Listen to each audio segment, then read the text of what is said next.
Bonjour à tous, bienvenue dans ce nouveau numéro de Si on parlait sport sur TV78. L'émission à ne surtout pas manquer sur vos écrans également en podcast si vous êtes un passionné de sport local. Aujourd'hui, il y aura comme toujours des analyses techniques, des décryptages et surtout une dose de bonne humeur comme toujours pour m'accompagner. Une vraie Dream Team. Nos chroniqueurs sont avec nous sur ce plateau. Présentation en musique. On commence à ma gauche. C'est un véritable combattant. Il n'hésite jamais à descendre dans l'arène pour donner le meilleur de lui-même. Il est souvent juste, il est parfois clivant. Notre gladiateur Pierre Chevalier est avec nous pendant une heure. Salut Mika, salut les amis, ravi d'être là.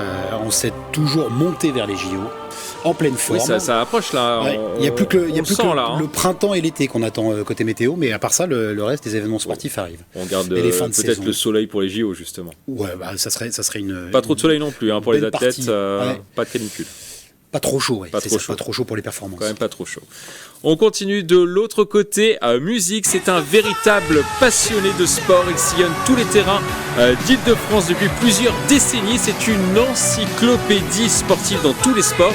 Il va nous éclairer dans cette émission comme d'habitude. Mr. President, Philippe Volac.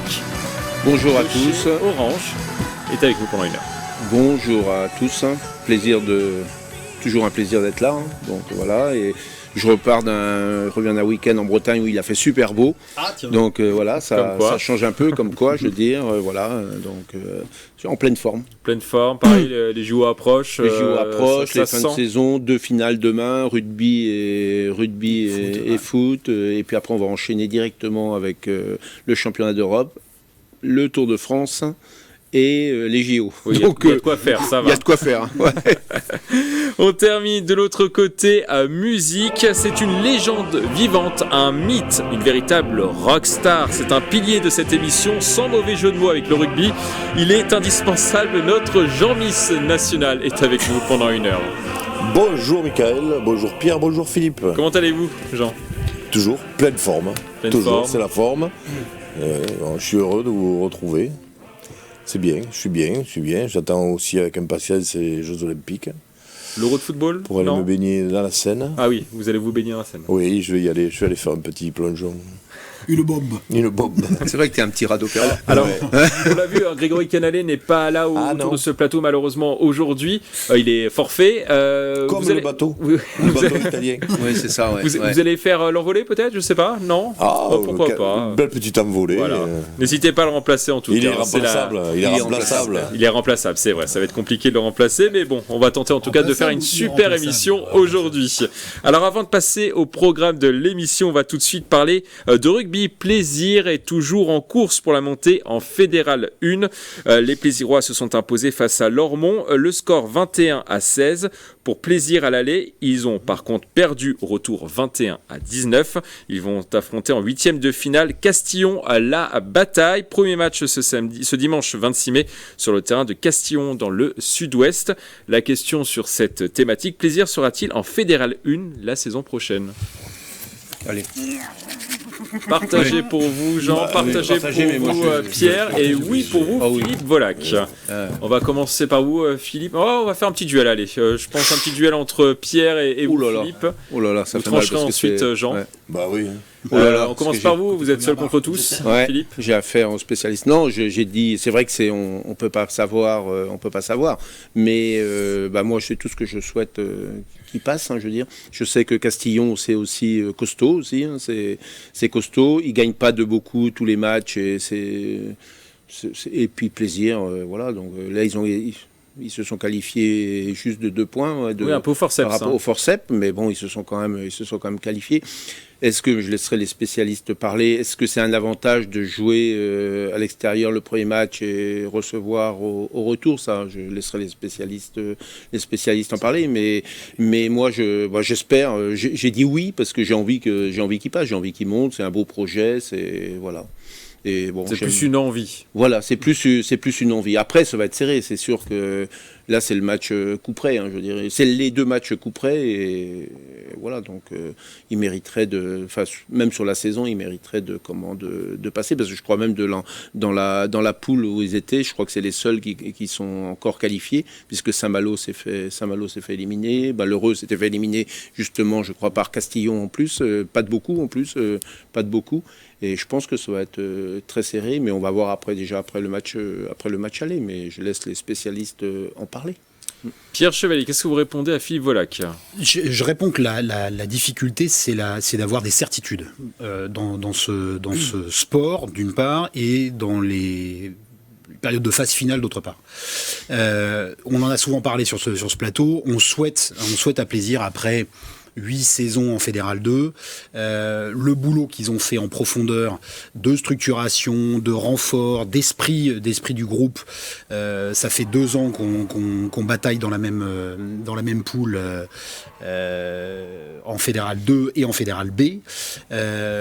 Plaisir contre Versailles reste sur une victoire en Fédéral B la semaine dernière en 8e de finale du championnat de France de Fédéral B. C'est les derbys comme on aime, un peu à l'ancienne, avec ce qu'il faut de fleuris, d'explications viriles mais correctes. Donc il y a d'un côté cette maturité de Plaisir et du groupe pour monter en Fédéral 1. Ils sont au rendez-vous. Ça fait quand même donc beaucoup de saisons qui sont là. Les premières saisons, ils se battaient pour pas descendre. Après, il y a eu comme Jean l'avait cité il y a quelques émissions, il y avait une réorganisation des championnats et un nivellement par le haut. Et donc aussi une certaine forme de prise de pouvoir de Plaisir sur le sportif dans cette poule 8 cette année, par exemple. Maintenant, c'est les phases finales. C'est un match aller-retour. Pour répondre à Philippe, c'est un avantage de jouer le match retour à la maison, parce que justement on se sera jaugé sur le premier match à l'extérieur sur un terrain un petit peu hostile sud-ouest. Là aussi Versailles reste sur une victoire contre Castillon-la-Bataille en réserve. C'est une bonne équipe. Championnat, c'est une bonne équipe, c'est un bon club. C'est peut-être un exemple encore de ce qui fait l'opposition fleurie de la guerre des clochers entre le rugby du Sud et le rugby du Nord. Mais là, dans cet ordre-là, c'est un petit village, j'ai regardé, 3000 habitants. Ouais, c'est ça, pas très loin de Bordeaux, et c'est un bon club. C'est un bon club bien structuré, une très belle ambiance. Là-bas, ils vont être reçus, les Plaisirois, ils vont être reçus. Ça va être la guerre, mais toujours correct. Et jouer le match retour avec les enseignements du match aller, c'est un avantage dans ce sens-là. Surtout que les Plaisirois seront tous là. La réserve est encore en course aussi. Donc ils auront peut-être la réserve si la réserve sort dans 15 jours au soutien. Mais donc il y a cette objectivité qu'il faut avoir sur le potentiel de Plaisir, et d'un autre côté l'incertitude du sport où c'est complètement ouvert, mais en match aller-retour il peut se passer n'importe quoi, donc de toute façon on leur souhaite le meilleur. Jean, forcément vous allez être du côté de Pierre Chevalier, j'imagine. Oui, mais bon, les deux on dit quand même des bonnes choses. Finalement c'était plus une envie. Voilà, oui. Mais on a tous envie, je pense, parce que là quand on arrive si près du but et de la montée, bien sûr qu'on est derrière Plaisir. Donc on est d'accord, s'ils gagnent ils montent en Fédéral 1. Ils vont en Fédéral 1. Voilà, ils seront quart de finaliste du championnat de France et monteront en Fédéral 1. Donc effectivement, plus on monte dans la pyramide, plus les taux se resserrent et plus c'est compliqué, plus c'est difficile. Là, c'est en plus les phases finales, c'est un autre championnat. Castillon a fini que 6e de sa poule. Néanmoins, c'est une grosse équipe. S'ils sont là, c'est pas pour rien. Et c'est une énorme équipe, très difficile à jouer. C'est un tout petit village et je pense que ils vous en reparleront, mais ils vont être très très très très mal reçus. Voilà, c'est quand on dit le petit village, ça va être très chaud. Ouais, très chaud. 3000 habitants derrière son équipe. Très très chaud, autant sur le terrain qu'à l'extérieur, parce que c'est un public qui est pas sympa du tout, je vous le dis moi. Donc ça va les mettre à l'ambiance, et effectivement c'est un énorme avantage de jouer le match retour à la maison, à domicile, parce que justement on a la possibilité de renverser la vapeur, surtout qu'à Plaisir il y aura du monde, qu'il y a un beau public, qui seront soutenus et qui sont très forts chez eux. Donc ils ont quand même cette fibre du match à domicile, plaisir, et ils perdent pas beaucoup de matchs chez eux. Ils ont cette fibre que il reste plus trop de clubs qui l'ont encore, ça. Le fait qu'à l'ancienne, qu'on s'interdit de perdre à domicile. Mais eux, ils l'ont encore en question, hein, donc chez eux, ça va être très dur. Très, très, très, très compliqué. Équipe très homogène, avec des très bons éléments, notamment à des postes clés, le 10 et le 15, qui sont deux frères, et qui sont deux joueurs du 7 de l'UBB, de Bordeaux-Bègles. Ah oui, quand même. Ouais. Donc d'un super niveau. Ça joue beaucoup autour d'eux, mais c'est très très homogène. Et du coup, qui est favori sur cette rencontre? Alors qui est favori? Moi je dirais que c'est 50-50 parce que les matchs de phase finale, c'est pas parce que Plaisir a fini premier de sa poule et eux 6e que Plaisir est favori, parce que ça veut rien dire. Eux ils ont eu quand même des résultats assez chaotiques, donc je ne sais pas le pourquoi du comment, j'ai pas suivi cette équipe, mais effectivement les phases finales ils gagnent pas de beaucoup, mais ils avaient joué les hauts de tableau, hein. Ils avaient joué les premiers et deuxièmes de poule, donc pour m'être renseigné un petit peu, c'est une équipe très très très délicate à manœuvrer. La chance pour moi c'est le match retour à la maison.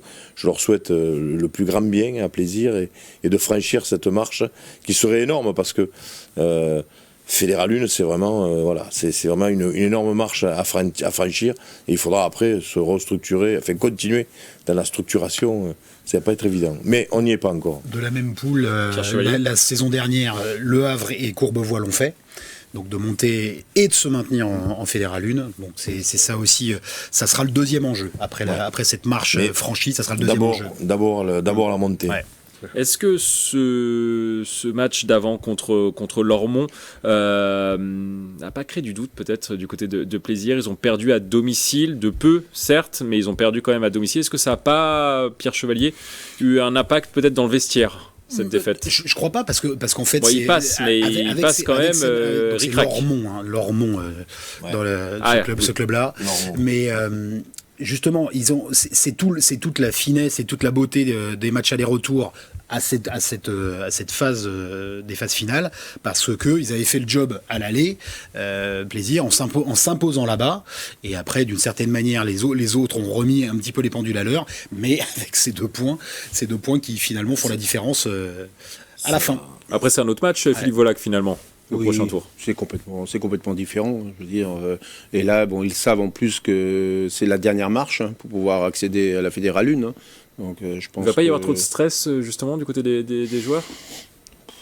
Ils sont habitués à avoir du stress, je pense, à longueur, même tous les matchs, je veux dire, à domicile. Ça fait quand même quelques années que le Plaisir n'a pas été à ce niveau-là. Oui, je pense que oui, il y aura sûrement. Ils n'ont jamais été à ce niveau-là. Ils n'ont jamais été à ce niveau-là, oui, effectivement. C'est la première fois dans leur histoire qu'ils jouent la montée en Fédéral 1. Ouais, ils n'ont jamais été aussi près, il faut quand même du bon boulot. Mais justement, est-ce que ça ne peut pas jouer sur cette rencontre? Ouais, alors ça, c'est le genre de choses, ça, je crois que c'est le rôle de l'encadrement, des entraîneurs, d'essayer de mettre le plus possible à l'aise les joueurs, tout en les laisser concentrer, motivés et sans le stress. Donc ça, c'est le but de l'entraîneur. C'est ce que je disais tout à l'heure aussi, parce qu'on voit le dernier tour contre Lormont, c'était deux équipes qui étaient très proches l'une de l'autre finalement, puisque ça s'est joué à 3 points sur 2 matchs. 3 points d'écart entre les deux équipes, c'était 2 équipes qui étaient très très proches. Je pense qu'on assistera à un score aussi très serré sur ces huitièmes, quoi. Parce que c'était quand même serré, même Lormont avait joué contre Ris-Orangis le tour d'avant sur un match à Lormont, ça avait été serré aussi. Hein, donc, mais les phases finales c'est serré. Ouais. Et quand on parlait du stress, le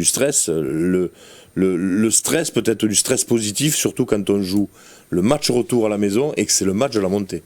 Parce que là, c'est le match de la montée. Oui. Le match aller, on va dire, ça peut être une répétition, on peut se louper. C'est pour se tester. C'est pas pour se tester, il faut y aller à fond, mais on peut se louper. On sait qu'il y a l'avantage du match aller-retour, contrairement au match sec, où si c'est un dimanche où vous passez à côté, où le buteur n'a pas la réussite, ou des choses comme ça, en terrain neutre, et vous avez fini. Là, vous avez une deuxième chance, et cette deuxième chance, vous l'avez à la maison. Donc le stress dont on parle, ça peut être, et ça doit être, c'est le rôle des entraîneurs et des encadrants, ça doit être du stress positif à travers la motivation. On est à domicile, et c'est le match de la montée. Là, on sait, on aura peut-être des points d'avance, des points de retard, mais on sait que là, c'est le match de la montée et qu'il ne faut pas louper. Donc là, ça doit être un stress, mais positif à fond, quoi.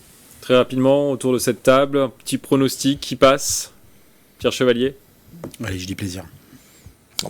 Plaisir, bien sûr. Ah bah oui. Ah ouais. C'est pas que de l'envie, hein. Après, c'est sur le papier. Non, mais bon, non, je leur souhaite. Moi, je leur souhaite. Un peu avec la maturité de l'équipe, on y croit un peu. Et puis, excusez-moi, je veux juste veux souligner, je pense que ce sera la dernière de François Levillain, le capitaine, le capitaine emblématique de cette équipe de plaisir, qui est un... Qui doit avoir 34-35 ans dans ces qui est un joueur fabuleux, qui aurait largement pu jouer ailleurs, un super mec, un capitaine merveilleux, un mec fabuleux. Donc je lui souhaite, rien que pour, ne serait-ce que pour lui, cette montée, parce que pour lui, ce serait vraiment la cerise sur le gâteau. Ouais. Et d'ailleurs, je crois que François Levillain est professeur d'auto-école, je crois, dans la vie. Tout à fait. Mais par contre, sur le terrain, il se laisse pas faire du tout. Non, mais moi, je lui envoie toutes mes amitiés et je souhaite le meilleur. Il y a une belle conduite de balle. Il y a une belle conduite de balle, ouais. Alors, nous allons maintenant passer au programme de l'émission. Aujourd'hui, nous allons parler d'aviron et de la qualification de Claire Beauvais pour les Jeux Olympiques 2024. On parlera aussi de Roland Garros. Arthur Rinderknecht sera l'une des têtes d'affiche yvelinoise pendant la quinzaine. Mais avant de parler de ces thèmes, on va parler football. Dans cette page football, on va parler d'un club qui nous a beaucoup fait parler tout au long de la saison. Je veux bien sûr parler du FC Versailles, battu à domicile par Gaulle FC lors de la dernière journée de National. Le club versaillais termine à la 9e place du classement. Le FCV se projette déjà sur la saison prochaine et a officialisé la prolongation sur le banc de Jean-Luc Vasseur, lui qui a réussi à maintenir le club en 3e division. La question sur cette thématique, peut-on être satisfait de la saison du FC Versailles? Oui ou non? Oui pour vous, Philippe Volac. Oui. Vous êtes partagé, Pierre Chevalier. Et oui pour vous, Jean. On fait le match retour. Allez. Match retour. Allez-y, Pierre. C'est à vous. À vous d'engager. Partagez pour le débat sur cette partie au coup d'envoi. Vous êtes un peu déçu. Un peu déçu, en fait, pour souligner les péripéties de la saison de Versailles. On les a bien suivis en tout cas cette saison. Ça c'est sûr, on les a bien suivis. Pour la plupart des éléments en fait qui sont à la fois des éléments internes, des éléments externes, du recrutement, que ce soit pour les joueurs et sur le banc, et finalement des pronostics qu'on a fait au fur et à mesure de la saison sur les bases de la saison précédente et de celle d'avant encore, avec tous les espoirs que le FCV nous avait donné d'imaginer avec le parcours en Coupe de France. La demi-finale en Coupe de France contre. Et ensuite un positionnement malgré tout de cette équipe en nationale, sans cacher les ambitions de monter en Ligue 2 le plus rapidement possible. Et on a là aussi suffisamment débattu en disant ça se fera pas en une saison, ça c'est sûr, et finalement ça se fait pas même en 3 saisons. Ce qui me fait hésiter en fait, c'est les paris qui n'étaient pas tous gagnants, et l'hésitation, elle vient finalement en disant que peut-être que le 3e choix, le jamais 203, est peut-être le bon, est peut-être celui qu'on attend. On a beaucoup parlé de Versailles aussi en coulisses à l'époque de Youssef Chibi. Ensuite, les Vignal et autres ont tenté leur chance. Il y a eu des bonnes phases. Malgré tout, je pense qu'on a manqué. À cause de ces atermoiements et de ces choix d'entraîneurs, des choix tactiques et les problèmes de vestiaire, on a manqué de continuité. Donc c'est ce qui me fait hésiter.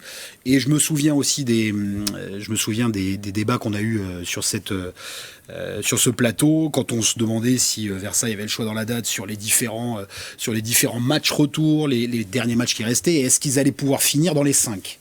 On avait aussi une saison particulière en national avec beaucoup de descentes. Donc là, en gros, l'épée de Damoclès était quand même bien présente sur la tête des clubs de la 2e partie de championnat. Et au final, on a un club de Versailles qui termine à la 9e place, mais qui, pour trancher en Suisse, fait espérer de bonnes choses, notamment avec la confirmation de Jean-Luc Vasseur aux manettes. Finalement, parce que là, il a quand même points de la 4e place. Voilà. Mais aussi pas très loin du dernier sauvé. Donc en fait, on est passé sur la crête, en fait, d'un côté ou de l'autre. Voilà. Donc on est passé à la crête là-dessus. Bref, tout ça pour dire une saison qui est correcte. On attendait mieux par rapport à l'histoire récente du FCV. Maintenant, on peut regarder confiant dans l'avenir parce que on a trouvé un entraîneur, semble-t-il, qui a fait ses preuves parce qu'il a quand même glané pas mal de points sur les matchs où il était aux manettes. Et pour la saison prochaine, on peut espérer beaucoup. Philippe Volac pour le match retour. Non, mais moi je trouve que c'est quand même une bonne saison. C'était la saison plus charnière c'était la saison où il y avait 6 descentes. T'as quand même l'épée, comme disait Pierre, l'épée de Damoclès. Quand même 6 c'est beaucoup, hein, quand même sur le nombre c'était quand même beaucoup. Il n'y en a que 2 à monter, donc c'était quand même aussi difficile aussi. Ils sont à 6 points du premier relégable. Bon, sur leur truc, ils ont 12 victoires, 11 nuls. Et 11 défaites, je veux dire, c'est vraiment, ils sont, moi, pour à avoir l'équilibre, quasiment. à l'équilibre. Donc, en fin de compte, ce qui est à l'équilibre, ça veut dire milieu de tableau. Donc, en fin de compte, c'est exactement ça, ils sont au milieu de tableau. Moi, pour avoir été les voir au Red Star, un des derniers matchs, là, j'ai trouvé un match qu'ils avaient gagné au Red Star. Bon, le Red Star était cool parce qu'ils ont gagné, ils ont perdu presque tout. Le dernier match, depuis qu'ils savent qu'ils montent, ils n'ont pas la même motivation non plus. Mais Versailles était plus motivé sur ce match-là aussi, ça se voyait. Non, c'est bien s'ils trouvent un équilibre, comme on a dit depuis le début de saison, avec l'entraîneur, si Jean-Luc Vasseur s'y reste et tout. Je pense que c'est très bien. Et ils vont repartir sur de bonnes bases. Là, en plus, ils ont le temps de voir pour la saison prochaine, refaire des recrues et voir un peu. Je trouve que ça commence déjà à bouger au niveau mercato. Ils commencent à regarder. Oui, même s'ils n'ouvrent que je crois, 1er juillet, le mercato. Mais avant, ça bouge. Il y a plein de transactions avant. C'est ce qui est tout à fait logique parce qu'après, ça va venir vite. Parce qu'ils vont sûrement recommencer juste après le 15 août, sûrement. Il y a la saison prochaine. Non, et puis là, il y aura moins de descentes la saison prochaine aussi. Il y aura moins de... Je pense que c'est l'épouvantail, c'était un peu Restart, ils sont montés. Donc, je trouve que c'est pas mal. Puis je crois même qu'il y a Nancy, Nancy qui descend aussi. C'est quand même... qui était dans la poule. C'est quand même incroyable. Nancy, quand même, c'est quand même une référence au niveau club de foot. Donc, non, moi, je trouve que c'est bien. C'est la saison. Et j'espère que l'année prochaine, voilà, peut-être me tromper, mais j'espère que l'année prochaine... ils pourront justement, ils seront débarrassés des 6 descentes et moins de pression. Et voilà. Jean, qui vous a convaincu ? Non, mais alors moi j'étais pour la bonne saison, on va dire, pour la bonne saison, pour une saison positive. Tout simplement parce que, Pierre l'a dit, toutes les péripéties qui sont arrivées au club de Versailles cette saison, je on pense rappelle que plusieurs entraîneurs, Laurent Perelade, ils avaient commencé avec lui, ils misaient beaucoup sur lui. Finalement, ça l'a pas fait. Ils ont eu l'adjoint Grégory Vignal pendant quelques matchs qui a pas tenu. Et après Jean-Luc Levasseur. Jean-Luc Vasseur. Donc c'est vrai que le club a manqué de stabilité et le fait de finir dans le ventre mou du classement, les maintiens, et Philippe l'a dit aussi, avec 6 descentes, c'était quand même chaud bouillant. Donc là, ils sont maintenus, et là, je pense qu'avec Jean-Luc Vasseur, ils ont trouvé certainement un bon équilibre, et c'est profitable pour la saison prochaine, parce que là, on va repartir sur une saison complète avec un entraîneur qui a l'aval de son vestiaire et qui va pouvoir construire quelque chose sur une saison complète. Et là, donc on ne peut être qu'optimiste. Et donc pour moi, c'est une saison positive dans la mesure où ils sont restés en national pour après reprendre le projet de cette montée en Ligue 2 qui est le projet principal du club, quoi. Qu'est-ce qu'il faudra améliorer selon vous pour la saison prochaine? Améliorer, c'est-à-dire que déjà garder l'entraîneur, ça ce serait bien parce que déjà il reste là. Voilà, lui il reste, donc c'est très bien. Ça, améliorer, retrouver une cohésion collective, autant dans le vestiaire que sur le terrain. Et ça, c'est comme tout sport collectif. Et je pense que cet entraîneur, Jean-Luc Vasseur, a les éléments pour réaliser ce genre de projet. Pierre Chevalier. Il reste une inconnue encore, c'est toujours la partie réception. Réception et stade, donc, qui est toujours, donc, pour l'instant toujours à Jambouin. Et bon, là aussi on en a suffisamment débattu, mais ça reste un gros caillou dans la chaussure pour l'équipe de Versailles, pour construire justement sur la durée, pour faire venir régulièrement des supporters et créer l'esprit du football à Versailles. Et je le rappelle pour les téléspectateurs qui ne suivent pas forcément le dossier, le stade Mauboron n'est pas homologué pour le championnat national, et du coup l'équipe de Versailles doit aller jouer à Jambouin tous ses matchs à Paris. Et quand on gratte un peu, c'est à la fois un problème de l'architecte des bâtiments de France pour l'éclairage, les mâts d'éclairage à proximité du château de Versailles, mais aussi c'est une certaine forme de levée de bouclier aussi des riverains qui ne voudraient pas que le stade Montboron soit plus exploité qu'il ne l'est déjà avec les catégories jeunes. Bon, voilà, ouais, peut-être un peu plus bruyant, mais donc voilà, il reste cet inconnu-là qui manque encore pour le développement du FC Versailles. Au niveau du recrutement, il faut recruter des vieux briscards, Philippe Volac, au mercato, ou des jeunes, parce qu'on sait qu'il y a beaucoup de jeunes quand même dans cette équipe cette année. On a bien vu avec les vieux briscards, ils avaient le Moine, ça n'a pas tellement bien marché avec eux, donc je pense que non, il faut faire, il faut être assez homogène et prendre quand même des joueurs qui ont de l'expérience aussi, c'est important de toute façon. Ce serait bien d'avoir un ou deux joueurs d'expérience, ils en ont déjà, je veux dire, et un ou deux joueurs d'expérience, et puis je pense que ça va être le début de saison qui va aussi encore voir un peu ce qu'il en est. Il ne faut pas qu'il reste sur la grille de départ où il vaudrait mieux qu'il démarre comme une Formule 1 puisqu'ils ont Gasly maintenant. Donc voilà. Mais je veux dire, le début de saison. Voilà, on peut en pole position, mais le début de saison va bien nous indiquer. On aura le temps d'en reparler en début de saison prochaine. C'est l'un des nouveaux propriétaires. Oui, en plus, ouais. Donc je pense qu'on va avoir le début de saison. Je veux dire, s'ils partent bien, ça va mettre de la confiance dans le groupe, au niveau de l'entraîneur, au niveau de tout le monde, et voilà. Mais ça reste toujours, comme disait Pierre, le souci du stade, d'aller jouer à Jambouin, ça reste toujours, c'est ça qui est, voilà. Et au niveau de la philosophie sur le terrain, on sait qu'ils ont gagné beaucoup de matchs 1-0. Ouais, mais ils ont une bonne défense. Oui, ils prennent pas beaucoup de buts, mais par contre, ils en marquent peu. Est-ce qu'il ne faudra pas travailler un peu là-dessus aussi l'année prochaine? Oui, il faudra travailler bien sûr là-dessus. Mais déjà, on dit toujours, les matchs se gagnent déjà d'avoir une bonne défense. Ça se gagne comme ça. Même au rugby, c'est ce qu'on dit aussi. Donc, c'est important déjà d'avoir une bonne défense. Et puis, à l'italienne, comme on dit. C'est encore pire. Oui, à la Grégory Canali. En tout cas, on continuera à suivre le FC Versailles la saison prochaine et on suivra évidemment avec attention le mercato. On va maintenant parler aviron avec une très bonne nouvelle pour le sport yvelinois. Claire Beauvais, originaire de Mantes-la-Jolie, s'est qualifiée pour les Jeux Olympiques de Paris cet été. La vice-championne olympique à Tokyo a décroché le quota olympique à Lucerne avec sa partenaire Laura Tarantola. Le duo a terminé devant les Grecs Dimitra Kontou et Moa Fitsou. L'Yvelinoise Claire Beauvais ramera donc cet été dans le bassin olympique de Vers-sur-Marne. Alors la question sur cette thématique, peut-elle remporter une médaille d'or quand on voit cette performance? Oui ou non? Partagé pour vous Philippe. Non pour vous Pierre. Et oui pour vous Jean. Bon alors Pierre, pourquoi? Malgré le fait que ce soit une discipline dans laquelle les Français et les Françaises performent, je pense qu'elle part de loin et peut-être de trop loin, même si c'est en France qu'on favorise aussi et qu'on salue l'avantage de jouer à domicile. Mais là, je pense que le plateau olympique va être extrêmement relevé dans toutes les disciplines à la rame. Et donc je pense que c'est un peu tardif, de très bon augure. Après, c'est peut-être, on va dire, pour trancher, peut-être pas une médaille d'or, mais une médaille.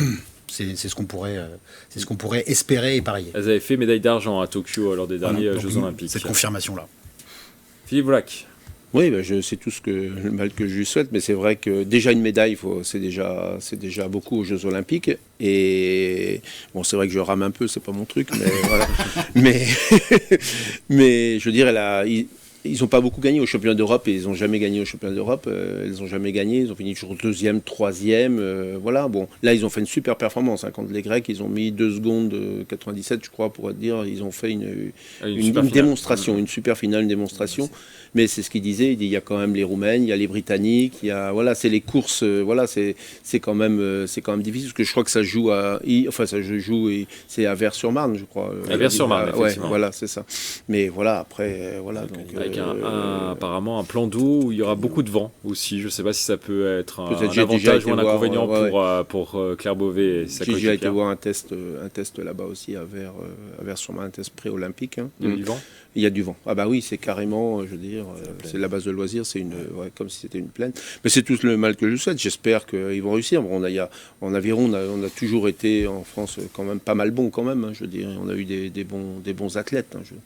Et je pense que ça peut les motiver. La dernière perf qu'ils ont fait là, contre les Grecs, ils sont quand même, ils ont été championnes d'Europe ou championnes là il y a 3 semaines, c'est ça, je crois en plus. Donc, et les Italiennes ne sont pas qualifiées. Les Italiennes championnes olympiques ne sont pas qualifiées pour au grand désespoir de cette nouvelle édition de Grégory qui n'est pas là. Ouais, je pense que c'est à cause de ça. Je pense que c'est pour ça qu'il n'est pas là.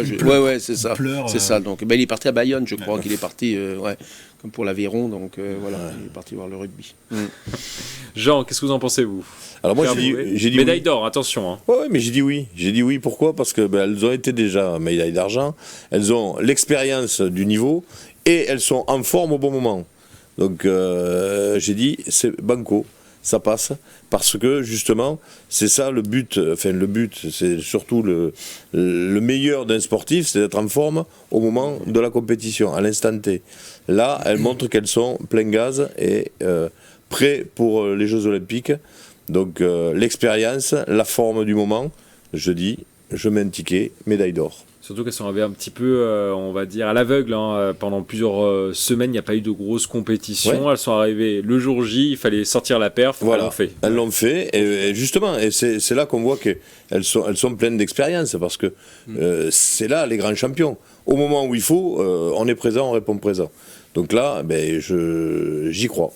Le fait qu'elles soient arrivées à se qualifier, on va dire, par ces difficultés, est-ce que ça peut-être va renforcer le lien entre Claire Beauvais et Laura, par exemple, je crois sur le bateau? Je crois non, déjà. Vous ne pensez pas que ça va les galvaniser encore plus, créer encore plus de liens? Oui, confirmer. Ça va les mettre en confiance, surtout. Ça va les mettre en confiance. Et puis, ça va. Je pense que là, la relation entre les deux, elle y est sur ce genre de discipline. Je crois qu'il faut vraiment être très proche. Est-ce que ça aurait été faute peut-être professionnelle de ne pas avoir Claire Beauvais sur ces Jeux Olympiques? On sait qu'elle a une aura un peu particulière maintenant. Elle a notamment fait une campagne de pub avec un célèbre joaillier. Est-ce qu'il fallait qu'elle performe finalement, Philippe Volac, sur ces Jeux Olympiques? Oui.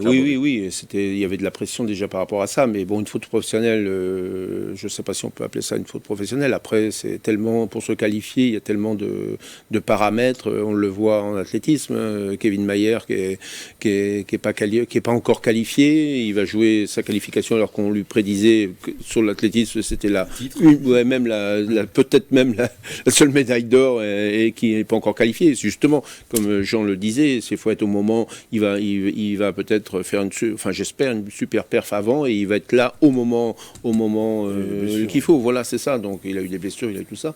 Non, oui, bien sûr que quand tu fais déjà de la publicité, que tu fais tout ça et que tu n'y es pas, pour le sponsor, si tu n'es pas qualifié, ça, je pense que c'est... Il y a une attente aussi autour de Claire Beauvais quand même, on en parle de plus en plus. L'aviron, qui n'est pas forcément le sport le plus médiatisé, brille un petit peu sur les derniers JO grâce à Claire Beauvais et à Laura Tarantola, du coup. Non, je pense Elle était attendue. Elle était attendue, voilà, et elle y est. Elle va être attendue. Elle va être attendue dans 60 et quelques jours. Voilà, donc non, je pense que voilà, on va la suivre, on va bien la suivre. En fin de compte, c'est bien en plus, on va avoir une motivation encore plus de regarder l'aviron et suivre ses résultats. Bon, on la suivra avec attention, évidemment. On espère évidemment une médaille d'or. Et je vous rappelle que TV78 sera dans la fan zone de Saint-Quentin en Yvelines pendant l'intégralité de la compétition avec des invités des Tuplex depuis les sites olympiques yvelinois. Et on parlera évidemment de Claire Beauvais. On continue à parler des Jeux olympiques 2024. Un Yvelinois devrait être la sensation de cet été. Je veux bien sûr parler de Victor Wembanyama. La liste élargie a été dévoilée par Vincent Collet et le natif du Chénéro concours est bien dans le groupe France, un groupe où se mélangent des vieux briscards aguerris comme Nicolas Batum, Evan Fournier, Nando De Colo ou Rudy Gobert, et il y a des jeunes comme Bilal Koulibaly ou encore Victor Wembanyama. Le tournoi se déroulera du 27 juillet au 10 août. La question sur cette thématique, est-il déjà le patron des Bleus? Oui ou non? Patron. Est-il déjà le patron des Bleus? Patron. Non pour vous, Philippe Volac, non pour vous, Pierre Chevalier, et non pour vous, Jean. Jean, je vous ai senti un peu hésitant, pourquoi? Non, parce que oui, c'est le patron, voilà, le patron, c'est le patron. C'est une question un peu provocatrice, mais tout à fait, un peu polémique. Le patron, c'est trop pour moi. C'est trop. C'est un excellent joueur, on le sait. Il a affolé les compteurs, il a des statistiques stratosphériques. Mais de là, voilà, mot contre triple. Mais de là à être le patron d'entrée comme ça en arrivant, je crois que pour être le patron d'un groupe France, il faut quand même l'expérience. Certes, il a la classe, c'est un grand joueur, mais après il faut qu'il ait l'aura. Pour qu'il ait l'aura, il faut d'abord qu'il joue avec eux. Là, sans avoir joué, on peut pas dire. Il a fait quelques matchs quand même. Oui, non, mais quand je dis, non, mais je veux dire sur une grosse compétition. C'est-à-dire faire une grosse compétition. Là, les JO. Effectivement, si Victor Wembanyama fait, c'est tout ce qu'on lui souhaite, et je pense que ça va être quand même, il est très attendu. Et vu les statistiques et vu le joueur que c'est, il est certain que ça va faire fort. Donc après, quand il aura fait plusieurs compétitions à l'intérieur de l'équipe, on pourra éventuellement dire que ça peut ou c'est un patron, parce qu'il va s'imposer, par rapport à son talent, par rapport à ses qualités sportives. Parce que pour être un patron d'une équipe, il faut soit avoir un énorme potentiel technique, être le plus fort, et soit avoir un énorme mental et un énorme charisme. Et il y en a qui ont les deux. Donc là, quand on a les deux, c'est fabuleux. Donc avant de dire que c'est un patron de l'équipe nationale, c'est un peu tôt pour l'annoncer comme patron. Je dirais pas patron encore, ça peut le devenir, ça sera peut-être, et sera certainement pour moi, parce que je pense, je ne le connais pas personnellement, mais je pense que par rapport à ce qu'on a vu, quand on le suit depuis le début, nous, ici, et je ne pense pas que c'est un garçon quand même assez réservé, quoi, de ce que je peux voir, moi. Donc c'est assez compliqué de dire, et de lui donner en plus cette étiquette de patron peut-être lui nuire à ses qualités sportives et à ses résultats sportifs personnels. Donc laissons-le gentiment arriver en équipe de France. Je rappelle qu'il a seulement 20 ans. Voilà, c'est pour ça. Laissons-le mûrir gentiment. Je pense que ça deviendra le patron par rapport à sa classe et ses performances sportives. Philippe Volac. Moi, je pense qu'on aura déjà une première réponse après les JO, déjà, pour savoir si c'est le patron, s'il peut être le patron, on le saura. Bon, il y a quand même des joueurs d'expérience. Patron pour vous après les JO, mais pas avant. Pas avant, faut attendre, parce que là, c'est sûr qu'il a déjà joué en équipe de France, mais c'était pas l'équipe de France au complet, comme on va avoir pour les JO. Là, ça va être vraiment l'équipe de France, tous les meilleurs, tous les joueurs, enfin, ils sont tous en NBA, hein, ils jouent tous. On les voit, Nicolas Batum, ils jouent tous en NBA, hein, donc je pense qu'on verra après. Je pense que ce qui est bien aussi, c'est, enfin, dommage pour lui et pas dommage, et bien pour l'équipe de France, c'est qu'il a eu le temps de se reposer après tous ces matchs qu'il a fait en NBA, parce qu'il n'a pas fait les playoffs, il n'a pas fait les playoffs avec son équipe, donc je pense qu'il va être préparé, il va être là au départ avec l'équipe de France, mais l'équipe de France, dans toutes les autres compétitions, ils n'ont jamais, les joueurs de NBA non plus aussi, c'est difficile, hein, ils ont du mal à avoir, si pour les championnats du monde, des choses comme ça, mais c'est difficile d'avoir une osmose avant, là il va avoir le temps de se préparer. Les équipes NBA ne les libèrent pas pour des questions d'assurance souvent ou de préparation. Complètement. Donc je pense qu'on le saura. Je pense ça va être vraiment, voilà, quand on voit la Dream Team qui va venir des États-Unis, c'est une grosse équipe. Là, ça va être beau. Et j'espère, je touche du bois, mais voilà, que une belle finale, voilà, États-Unis, France, ce serait vraiment le summum pour terminer le samedi 10, le samedi 10 soir, la finale à l'Arena. Si le calendrier, ce serait, il faut voir si s'ils sont chacun d'un côté. Voilà, c'est oui, ça. voilà. Je crois, de mémoire, je n'ai pas vérifié, mais je crois qu'ils pourraient s'affronter en demi-finale. Ah oui, d'accord. Ah oui, voilà, c'est ça. Il me semble qu'ils ne sont pas sur les. Ah oui, d'accord. D'un côté et de l'autre. Non, mais on verra après. Pierre Chevalier. Je crois qu'il ne faut pas confondre l'aura et l'influence. Dans le secteur sportif et notamment dans le sport collectif, il est évident, vu les stats de la première saison NBA je rappelle les Wemby, statistiques, donc rookie de l'année, il est dans le 5 défensif, il a une moyenne de 21,4 points, 10,6 rebonds, 3,9 passes et 3,6 contre par match. 1500 points, premier joueur de l'histoire qui fait 1500 points, 700 rebonds, 250 passes d'ess et 100 lancés à 3 points.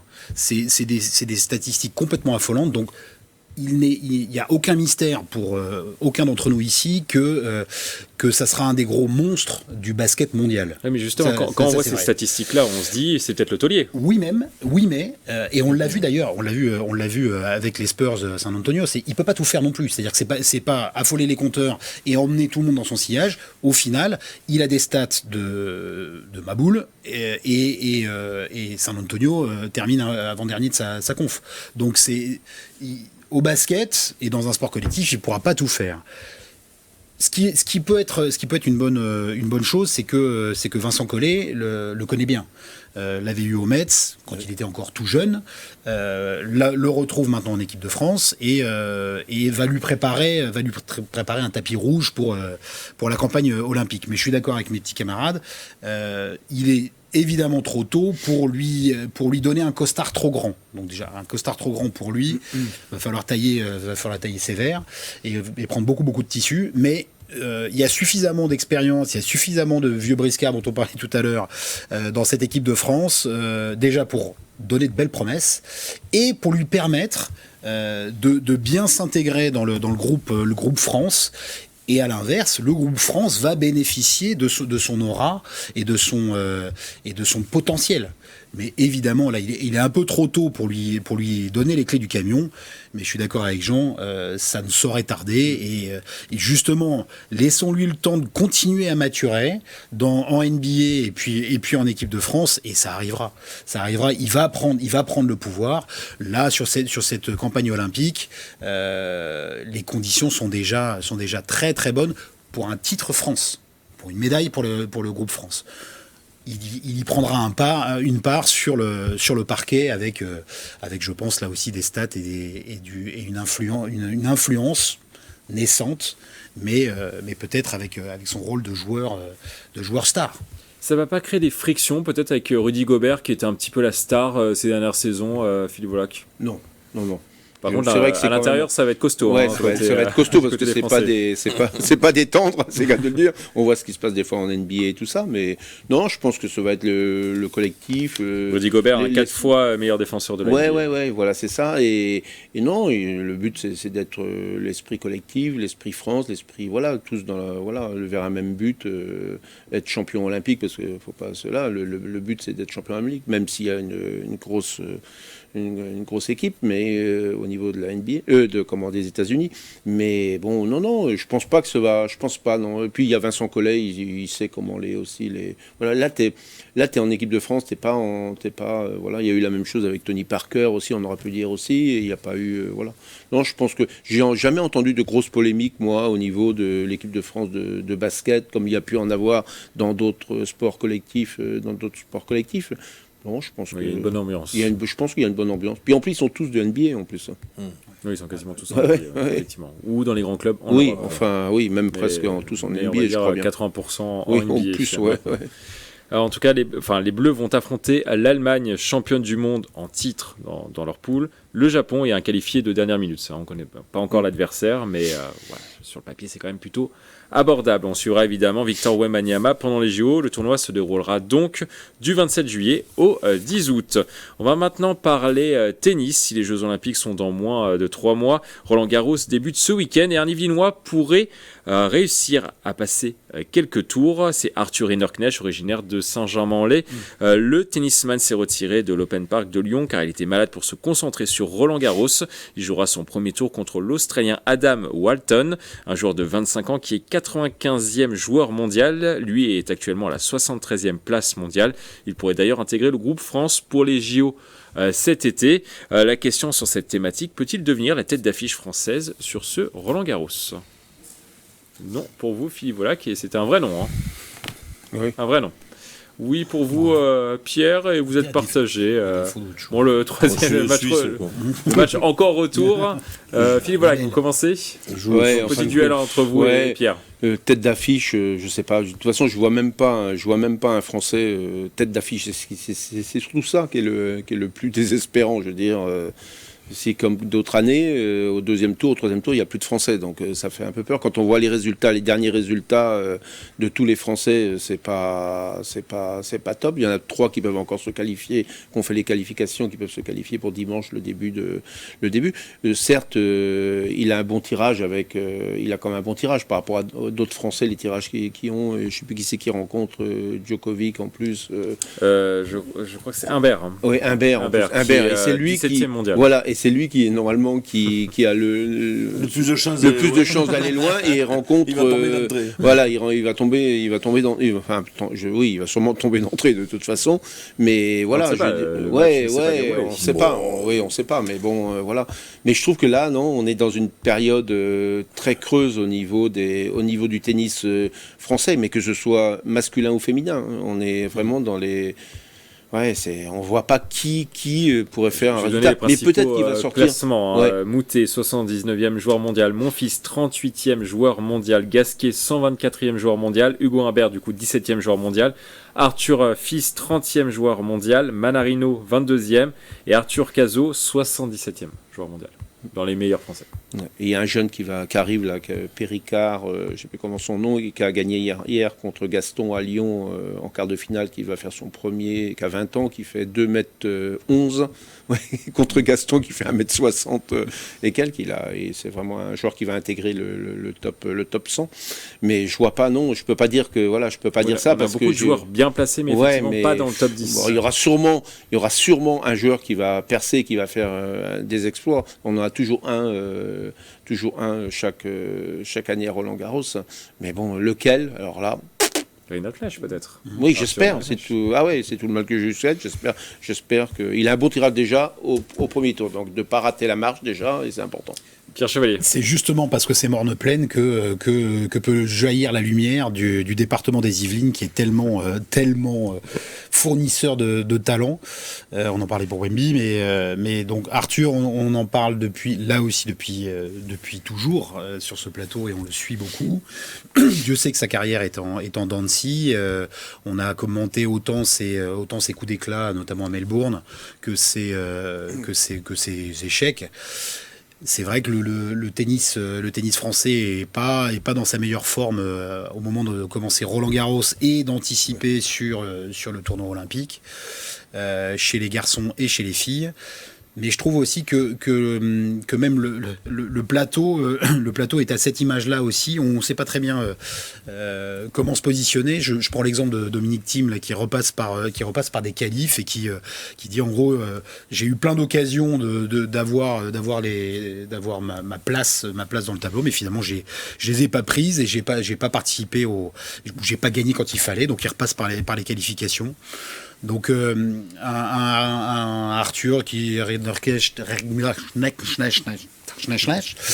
joue à tes souhaits, qui joue à la maison, ça peut être une bonne porte d'entrée, sachant que on n'attend aucun Français en fait, on n'attend aucun Français sur cette quinzaine, ni aucune Française, parce que même Caroline Garcia, elle part aussi de relativement loin, donc c'est plus un espoir un espoir du sport yvelinois en poussant Arthur sur cette destinée-là, et peut-être qu'avec un coup de bol et un bon tableau, ça peut le faire. Arthur Hinnerknecht qui est quand même sur une bonne dynamique, hein. Il a battu le 26e joueur mondial à Lyon là, très récemment, Tiafoe, voilà, justement.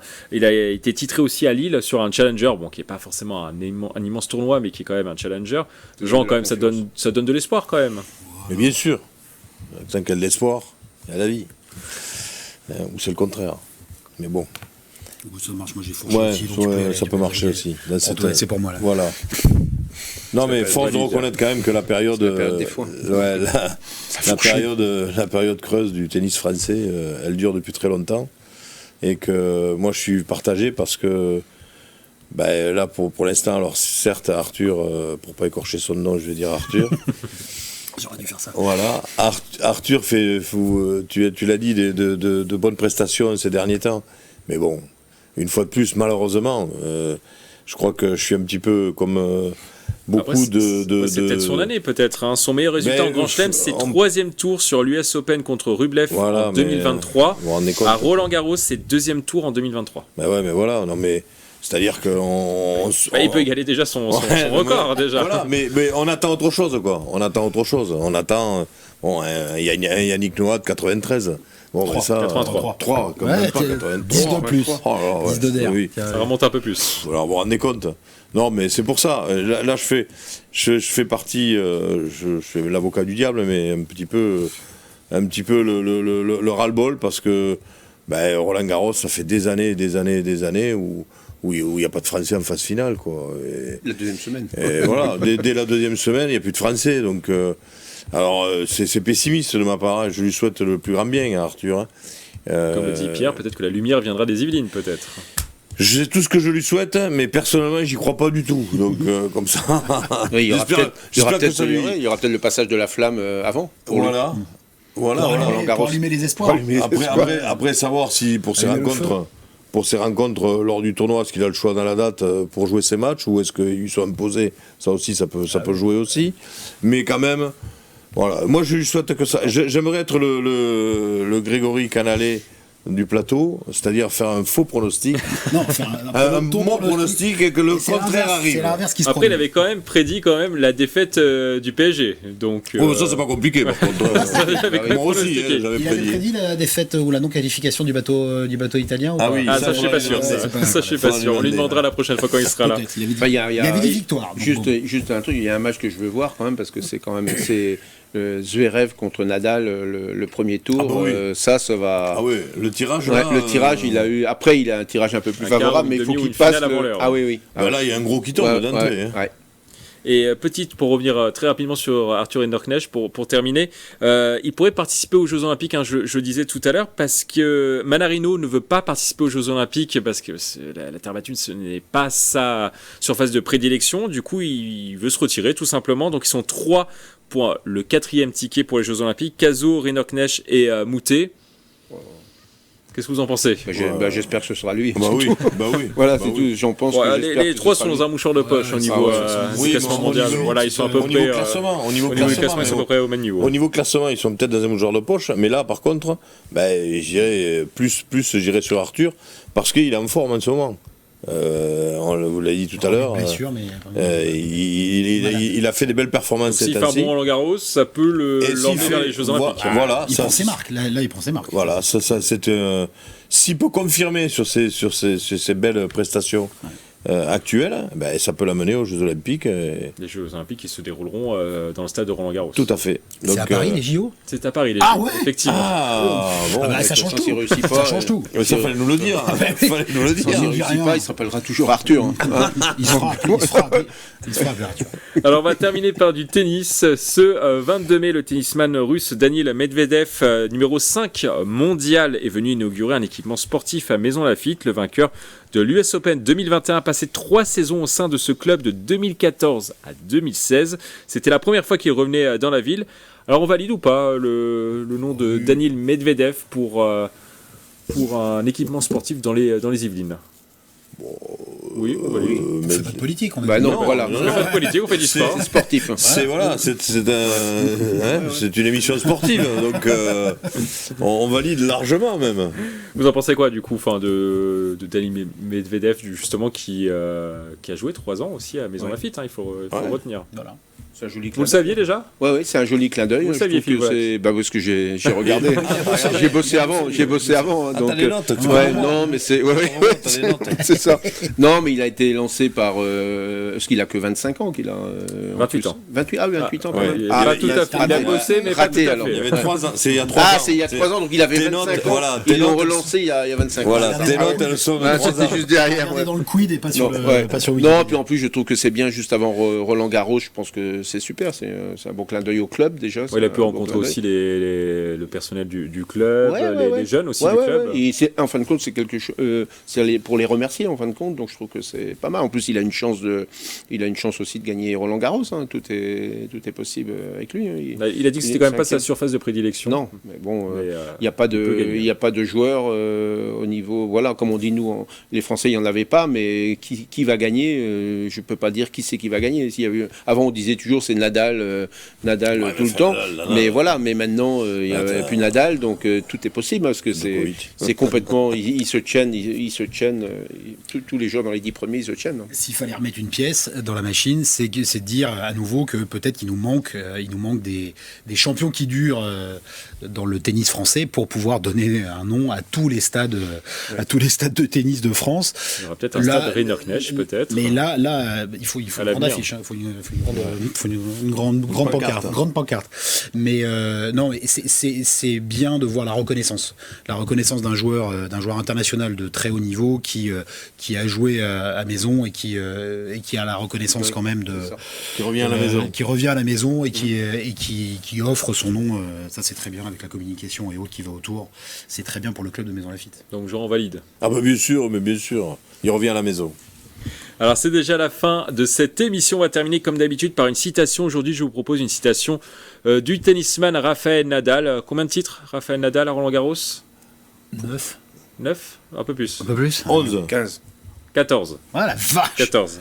Peut-être 15 cette année, vous l'avez peut-être annoncé, Philippe Volac. Ouais, donc ça m'affiche. Alors, sa citation, on gagne plus avec le cœur, avec la volonté qu'avec autre chose. Je vous laisse méditer sur cette phrase. À bientôt sur TV 78.